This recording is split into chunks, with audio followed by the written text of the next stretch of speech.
Қайырлы күн баршаңызға, каналыма қош келдіңіздер. Бүгін сіздерге жұмсақ болып шығатын балды торты, яғни медовикті дайындайтын боламыз. Міндетті түрде жасап көріңіздер, өте дәмді болып шығатын болады. Бір жасап көрсеңіз, қайдағы жасайтын боласыз. Ең алдымен бізге керекті заттарымыз: 3 дана жұмыртқа, 2 ас қасық бал, және де ас содасы, сары май, ұн, шекер және де креміне қаймақ және сгущенка керек болады. Ең әуелі ыдысымызға сары майымызды бөлек салып алатын боламыз, және де үстінен 2 ас қасық балымызды және де алдын ала дайындап алған шекерімізді салатын боламыз. Енді осы 3 затымызды алып, қайнап тұрған суымызға қойып, бір келкі болғанша, масса болғанша араластырып отыратын боламыз ерігенше. Міне біздің массамыз бір келкі болып еріген кезде, осы бір шай қасық ас содамызды салатын боламыз, және де қасығымызбен жақсылап араластырып отырыңыздар. Сонда біздің қазір содамыз реакцияға түсіп, жаңағы массамыз 2 есе үлкейетін болады. Міне біздің массамыз кішкене көтеріліп жатыр 2 есе. Міне толығымен дайын болды десе де болады. Енді оттан алып, толығымен суымай жатып, үстін енді жұмыртқамызды салатын боламыз. Міне бірінші жұмыртқамызды саламыз да, жақсылап тез жылдамдықта араластырып отыратын боламыз. Жұмыртқамыз пісіп қалмас үшін, және екінші жұмыртқамызды салатын боламыз, және де үшінші жұмыртқамызды салып, үздіксіз араластыруды тоқтатпаймыз.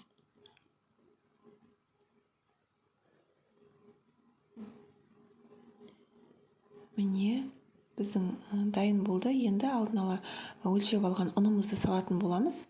Мен 400 грамдай ұн өлшеп алған болатынмын. Аз-аздан сала отырып, кішкене қоюланғанға дейін осылай ыдысымызды араластырып алатын боламыз. Әрі қарай кішкене қоюланған соң тақтайымызға ұнымызды салып, қолымызбен қамыр илейтін боламыз. Әркімде ұн әртүрлі болғандықтан, міне осылай ұнымызды 200 грамдай ұнымызды үстелімізге төсеп, тақтайымызға ұнымызды сеуіп, осылай қамыр етіп илейміз. Сонда бізге қамырымыз қолымызға ешқандай жабыспайтын қамыр дайындап аламыз, және де 1 сағат көлемінде тоңазытқышқа салып қоятын боламыз. Міне біздің қамырымыз тоңазытқышта тұрып дайын болды. Менде кішкене қатыңқырап қалыпты, ештен кетпейді, тез еріп кететін болады. Бірнеше бөлікке дайындап алатын боламыз. Менде әрқайсының көлемі 140 грамнан өлшеп алдым. Менде 7 дана жаңа қамыр дайын болды. Бөліп алдым 7 дана етіп. Енді әрі қарай қамырымызды алып, пергамент қағазын төсеп, кішкене ұн себе отырып, жеке-жеке қамырларымызды барлығын дөңгелек етіп жайып шығатын боламыз.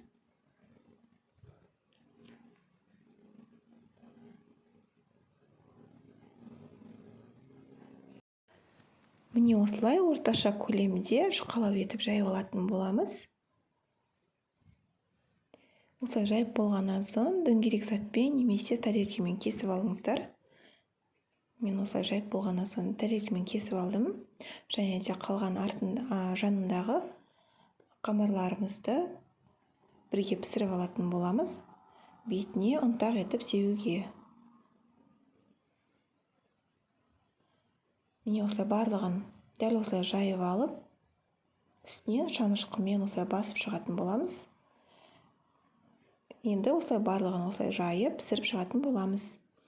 180 градуста пештің қызуына байланысты барлығын қызартып пісіріп аламыз. Міне біздің қамырларымыз толығымен пісіп шықты. Енді арасына жағатын кремімізді дайындайтын боламыз.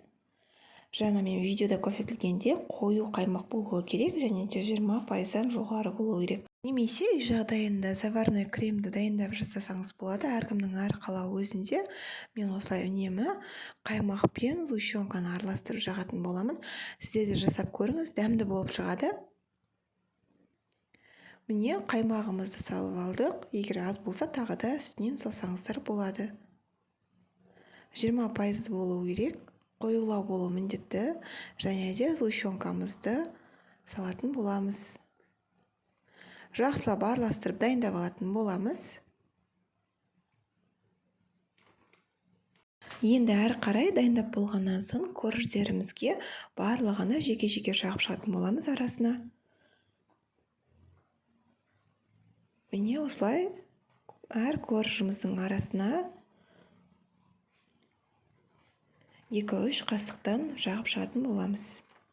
Қыздар, егер осы ортаңғы бөлігіне дейін мені толығымен қарап жатсаңыз, егер видео ұнап жатса, лайк басып, комментария бөліміне пікірлеріңізді қалдырып кетсеңіздер, және де каналымда басқа да рецепттер мен тәттілермен бөлісетін боламын. Қазақша контенттің дамуына үлестеріңізді қосып кетсеңіздер. Міне көріп тұрғандарыңыздай, кремімізді толығымен жағып дайындап алдық. Енді жаңағы алдын ала дайындап алған қамырымызды үгітіп, бетіне және де жанына сеуіп шығатын боламыз.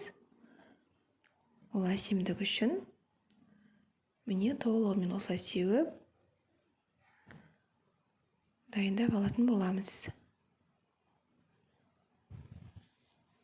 Міне біздің барлық ұнтақтарымызды бетіне және де жанына сеуіп дайындап алдым. Енді осы жерде мен дайын бола салып, ұзақ уақыт күтпей сразу кесіп көрсетейін деп жатырмын. Негізі шамамен бір түнге қалдырсаңыздар, кремі сіңіп, арасына керемет өте жұмсақ болып шығатын еді. Және де балды торттың бір жақсы жері көп затты қажет етпейді. Және де шаймен ішкенде өте керемет болып кететін болады. Сіз жанұяларыңызға жасап беруге асығыңыздар. Өте дәмді торттардың бір түрі, жұмсақ. Сіздермен болған Гүлбану. Каналыма тіркелмеген болсаңыз, тіркеліп кетуді ұмытпаңыздар. Алда жаңа да рецепттермен бөлісетін боламын. Астарыңыз дәмді болсын.